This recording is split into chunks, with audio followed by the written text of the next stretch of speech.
Alors, on va commencer par voir la différence entre une variable aléatoire discrète, en fait ça on en a déjà vu, et une variable aléatoire continue.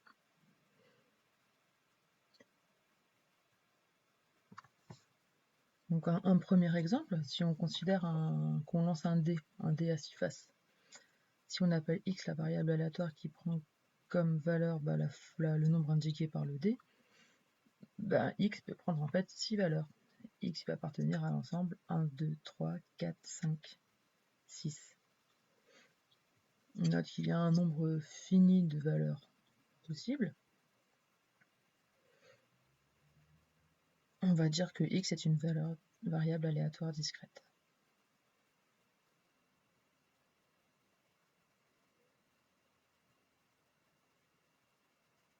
Maintenant, si on considère par exemple un bus qui pourrait passer à n'importe quelle heure entre 15h et 16h, sans qu'on sache exactement quand.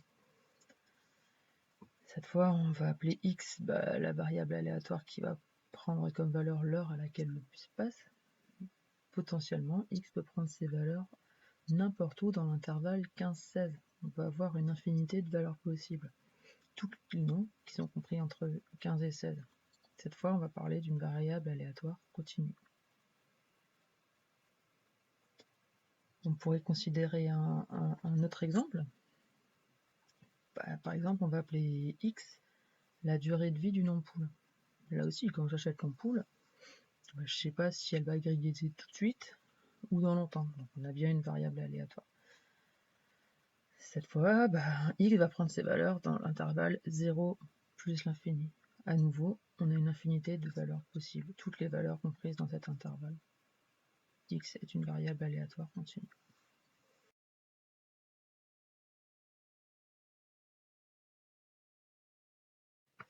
On va maintenant parler de loi à densité et on va d'abord commencer à revoir ce que c'est une loi de probabilité dans le cas d'une variable discrète. Donc ça on a déjà fait, on prend l'exemple standard, on lance un dé à 6 faces parfaitement équilibré. Dans ce cas-là, et on note x la valeur prise par le dé.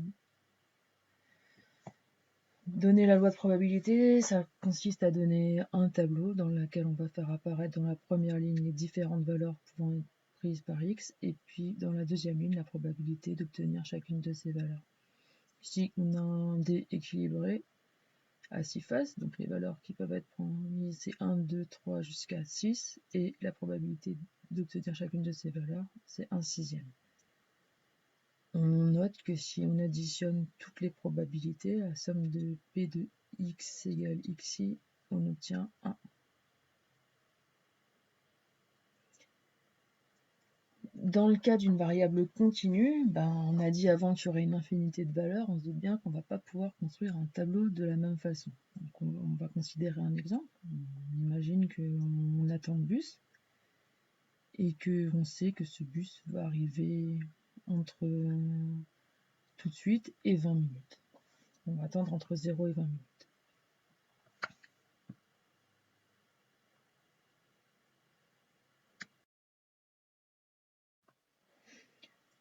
Donc évidemment, pour pouvoir déterminer des probabilités, il nous faut quelques données supplémentaires que celles de l'énoncé. Donc ici, j'explique, on considère qu'on a découpé notre temps d'attente en tranches de 5 minutes, et par exemple, 0,5 correspond à la probabilité d'attendre entre 0 et 5 minutes. Maintenant, évidemment, si je veux déterminer la probabilité d'attendre entre 2 et 3 minutes, par exemple, ou moins de 1 minute, avec le dessin qui est fait, je ne vais pas pouvoir le faire. Ici, pour compléter un petit peu, le 0,5, en fait, c'était l'aire du rectangle noir. Donc, il me faut un découpage plus petit. Donc là, j'ai redécoupé mon temps en tranches cette fois de 1 minute. Et si on additionne tous les petits nombres que j'ai mis en rouge, on obtient bien le 0,5. Pour le lire, par exemple, la probabilité d'attendre entre 2 et 3 minutes, là, sur mon dessin, vaudra 0,1. Donc si x est le temps d'attente, par exemple, la probabilité d'attendre moins de 1 minute, ici c'est 0,13. Si je veux la probabilité d'attendre entre 2 et 4 minutes, par exemple, alors ça c'est pas juste ces deux colonnes, ça va être 0,1 plus 0,08. On obtient 0,18.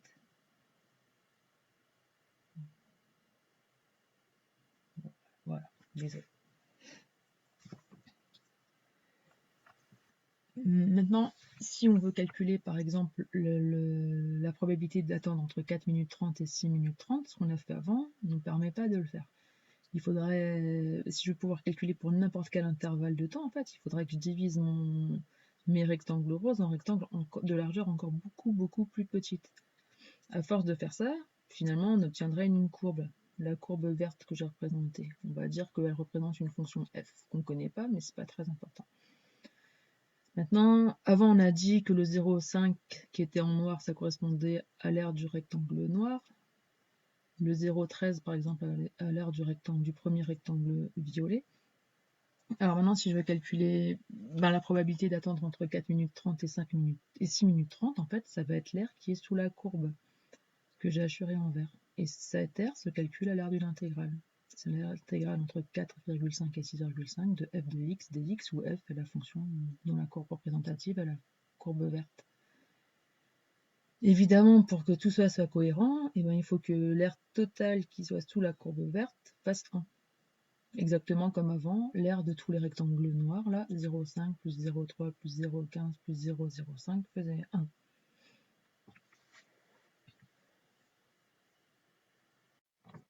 On va définir ce qu'est une densité de probabilité.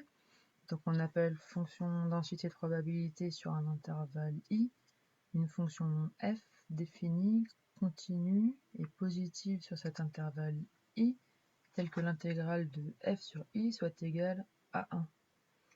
C'est-à-dire que sur mon dessin, la partie que j'ai hachurée en vert a pour r 1 et la fonction qui est représentée par la courbe verte, elle est à la fois positive et continue. Ensuite, on va appeler variable aléatoire de densité x sur un intervalle i, une variable définie par la donnée d'une fonction de densité de probabilité f sur i.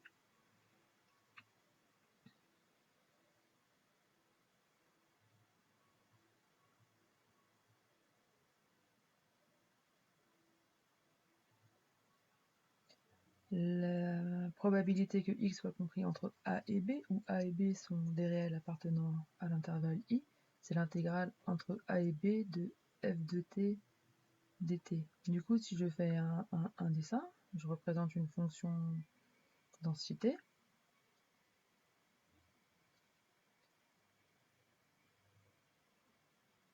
Je place un réel a et un réel b, et la probabilité que x soit compris entre a et b, ça va être l'aire du domaine que je vais hachurer ici.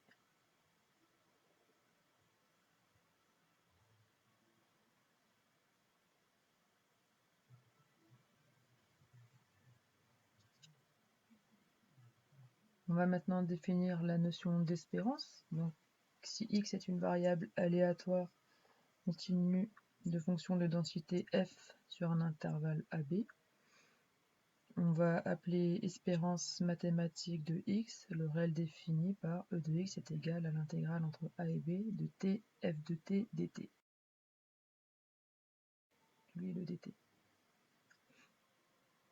Donc on va rapidement voir un exemple.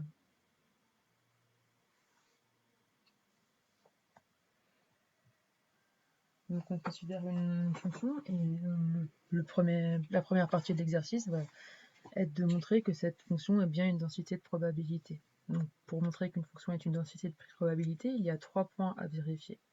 On a vu avant, c'est une fonction qui est continue, positive et dont l'intégrale sur l'intervalle vaut 1.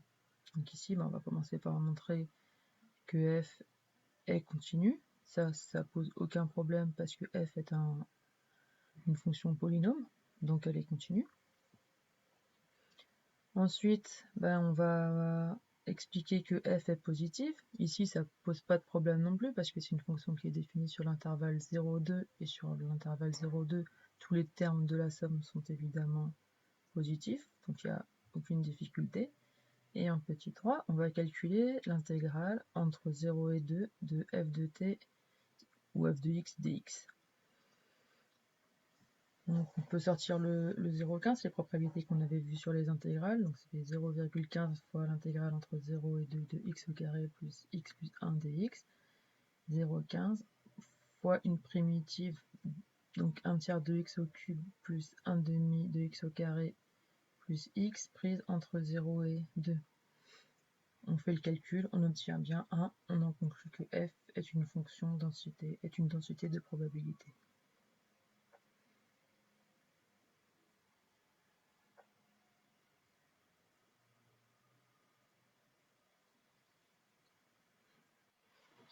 Donc en deuxième question, on va considérer x, la variable aléatoire, qui à chaque cadeau associe la quantité de soda en litres bu par jour.